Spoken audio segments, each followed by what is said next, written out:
जय माता दी दोस्तों। चलो बुलावा आया है, माता ने बुलाया है। इस भजन को करते हुए माता वैष्णो देवी की यात्रा करने का अलग ही आनंद है।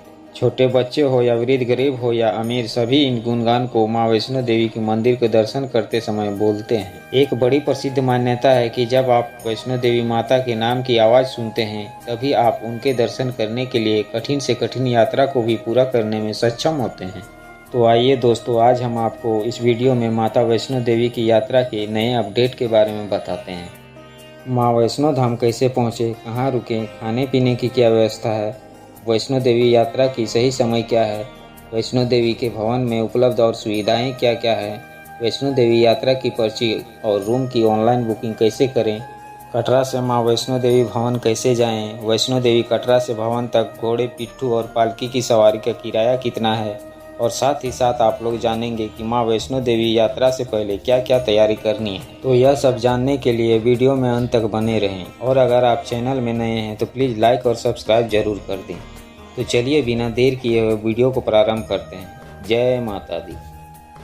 दोस्तों, सबसे पहले बात करते हैं वैष्णो देवी धाम कैसे पहुँचे। अगर आप ट्रेन के माध्यम से आ रहे हैं तो आपको बता दें कि वैष्णो देवी मंदिर के दो नज़दीकी रेलवे स्टेशन जम्मू तवी और कटरा है। कटरा देश भर के मुख्य शहरों से जम्मू रेल मार्ग के जरिए जुड़ा हुआ है। इसके अलावा वैष्णो देवी का बेस कैंप कटरा भी अब एक रेलवे स्टेशन बन गया है। श्री माता वैष्णो देवी कटरा रेलवे स्टेशन के लिए दिल्ली के साथ साथ कई दूसरे शहरों से भी सीधे ट्रेनें आती हैं। आप चाहे तो कटरा तक सीधे ट्रेन से आ सकते हैं और फिर यहां से माता के दरबार तक यात्रा शुरू कर सकते हैं। और अगर आप फ्लाइट के माध्यम से आना चाह रहे हैं तो आपको जम्मू का रानी बाग एयरपोर्ट आना होगा। जम्मू से सड़क मार्ग के जरिए वैष्णो देवी के बेस कैंप कटरा पहुंचा जा सकता है, जिसकी दूरी करीब 50 किलोमीटर है। जम्मू से कटरा के बीच बस, ट्रेन और टैक्सी की सर्विस आसानी से मिल जाती है। दोस्तों, अब बात आती है कटरा में आप कहाँ ठहरें। तो आपको बता दें कि कटरा में आपको रहने के लिए कई सारे साधन मिल जाएंगे, जिसमें कि बोर्ड द्वारा आवास, होटल, धर्मशाला और सरकार द्वारा बनाए गए आवास शामिल है, जहां पर आपको बड़े ही आसानी से रूम मिल जाएंगे। दोस्तों, दूसरा ऑप्शन है डोरमेट्री। ये एक सस्ता तरीका है। यहां पर आपको माता वैष्णो देवी श्राइन बोर्ड के द्वारा संचालित निहारिका कॉम्प्लेक्स मिलेगी। वहां पर आप रूम ले सकते हैं। अगर एक ही बेड चाहिए तो नॉन एसी बेड का 100 से 150 और एसी बेड का 200 से 300 रुपया होता है। यहाँ कई सारे क्लॉक रूम उपलब्ध है, जहाँ आप अपना कीमती सामान जमा कर सकते हैं। ध्यान रहे, आपको अपना वॉलेट, फोन, कंघी, बेल्ट या कोई चमड़े की वस्तु दर्शन के पहले जमा करनी पड़ेगी। दोस्तों, अब बात आती है वैष्णो देवी यात्रा की सबसे महत्वपूर्ण चीज़, यात्रा पर्ची की। इस यात्रा पर्ची के बिना आप चेक पोस्ट क्रॉस नहीं कर सकते। तो दोस्तों, इसके भी दो तरीके हैं, ऑनलाइन और ऑफलाइन। ऑफलाइन पर्ची आप कटरा के मेन बेस स्टैंड के पास बना सकते हैं। वहां पर यात्रा पर्ची का काउंटर है। फ़ोटो खींचते हैं और आपको आसानी से पर्ची मिल जाएगी। आपको बता दें कि यह पर्ची मुफ्त मिलती है। ध्यान रहे, यात्रा पर्ची काउंटर टाइम सुबह 7 बजे से रात 10 बजे तक ही खुला रहता है। इस यात्रा पर्ची की वैधता पर्ची निकालने के बाद 6 घंटे के अंदर चेक पोस्ट पार करना होता है, अन्यथा पर्ची रद्द कर दी जाएगी। अब बात करते हैं दूसरे ऑप्शंस ऑनलाइन की। तो आपको बता दें कि ऑनलाइन पर्ची के लिए आपको माता वैष्णो देवी के वेबसाइट पर, जो मैंने अपने डिस्क्रिप्शन में दे रखे हैं, वहां पर जाकर आप होटल, रूम एवं पर्ची के लिए अप्लाई कर सकते हैं। ध्यान रहे, पर्ची अप्लाई करते वक्त आपको वो डेट डालनी है जिस दिन आप कटरा से वैष्णो देवी धाम यात्रा करने वाले हैं। यात्रा पर्ची लेने के बाद आप पूरी तरह से यात्रा पर जाने के लिए रेडी हैं। अब मैं आपको बताता हूँ, यात्रा पर जाने के लिए भी आपके पास दो ऑप्शंस है। पहला है हेलीकॉप्टर और दूसरा ऑप्शन है पैदल यात्रा। तो आइए सबसे पहले जान लेते हैं हेलीकॉप्टर के बारे में। दोस्तों, कटरा में जो हेलीपैड है वो कटरा के मेन बेस स्टैंड से करीब 2 से 2.5 किलोमीटर की दूरी पर कश्मीर रोड पर है। वहां से ऑटो लेकर आप जा सकते हैं। दोस्तों, हेलीकॉप्टर की बुकिंग आप वहां पर जाकर भी करवा सकते हैं, या फिर आप श्राइन बोर्ड की वेबसाइट, जैसा कि मैंने पहले पर्ची और रूम बुकिंग की प्रोसीजर बताया है, उसी समान हेलीकॉप्टर भी बुक कर सकते हैं। ये अगर आप यात्रा के पहले ही कर लेते हैं तो आपके लिए सबसे बेस्ट होगी। अगर आप एक तरफा टिकट लेते हैं, यानी कटरा से सांझी छत या सांझी छत से कटरा, उसका प्रति व्यक्ति किराया 1830 रुपया है। और अगर आप आने जाने दोनों तरफ का टिकट लेते हैं तो आपको 3660 रुपये का टिकट करवाना होगा। दोस्तों कटरा हेलीपैड से जो हेलीकॉप्टर चलता है वो आपको सांझी छत तक छोड़ेगी। सांझी छत से करीब 2 से 2.5 किलोमीटर दूरी पर माता वैष्णो देवी की मुख्य भवन है। सांझी छत पहुंचने के बाद आप वहां से चाहे तो पिट्ठू, घोड़े, पालकी या पैदल आप भवन पहुंच सकते हैं। घोड़े का किराया 275 रुपया से 300 रुपया और पालकी का किराया 2500 रुपया से 2800 रुपया है। डिपेंड करता है आपके वेट पर। अब हम बात करते हैं पैदल यात्रा की, तो इसके भी 2 ऑप्शंस हैं। पहला पुराना रास्ता जो बाणगंगा वाला रास्ता है और दूसरा नया रास्ता जो ताराकोट वाला रास्ता है। ये आप पे डिपेंड करता है कि आप किसी भी रास्ते से जा सकते हैं। अगर आप पुराने रास्ते से जाते हैं तो आपको बता दें कि कटरा मेन बस स्टैंड के पास ही ऑटो रिक्शा चलते हैं जो आपको पुराने रास्ते से पैदल यात्रा के स्टार्टिंग पॉइंट यानी दर्शनी दरवाजे पर छोड़ेंगे। वो आपसे 205 रुपया किराया लेंगे और अगर आप नए रास्ते से जाना चाहते हैं तो आपको ताराकोट मार्ग का स्टार्टिंग पॉइंट पर वो छोड़ देंगे।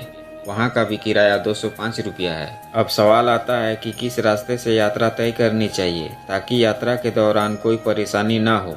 तो आपको बता दें कि पुराना रास्ता आपके लिए बेस्ट होगी। तो आइए चलते हैं पुराने रास्ते में और उसके आने वाले सभी पड़ाव के बारे में जानते हैं।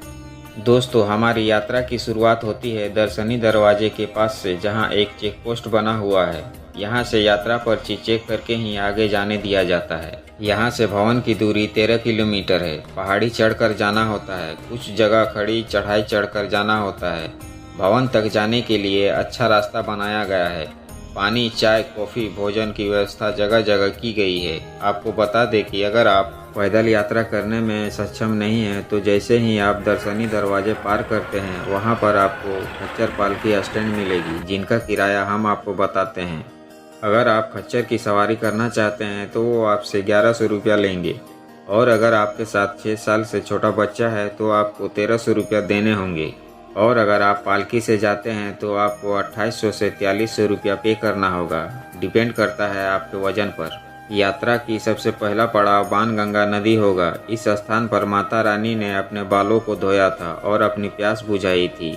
दोस्तों बाणगंगा से थोड़ी दूर जाते हैं तो आती है चरण पादुका। यह दूसरा पड़ाव है। मान्यता है कि यहाँ माता के चरणों के निशान है।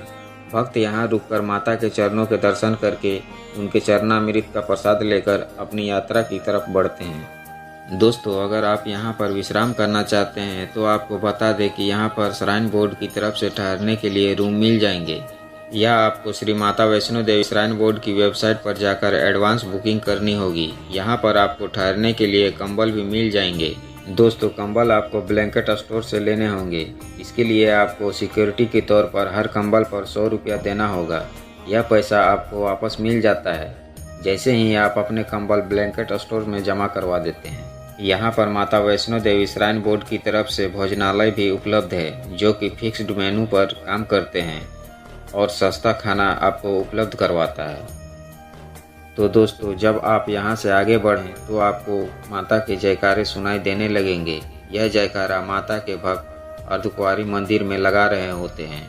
श्री माता वैष्णो देवी श्राइन बोर्ड की तरफ से रास्ते पर जगह जगह स्पीकर लगाए हुए हैं जिसमें 24 घंटे माता के भजन चलते रहता है और बीच में जरूरी सूचना भी यात्रियों को दी जाती है। माता अर्धकुंवारी मंदिर को गर्भजून मंदिर कहा जाता है। यह मंदिर एक प्राचीन गुफा में है।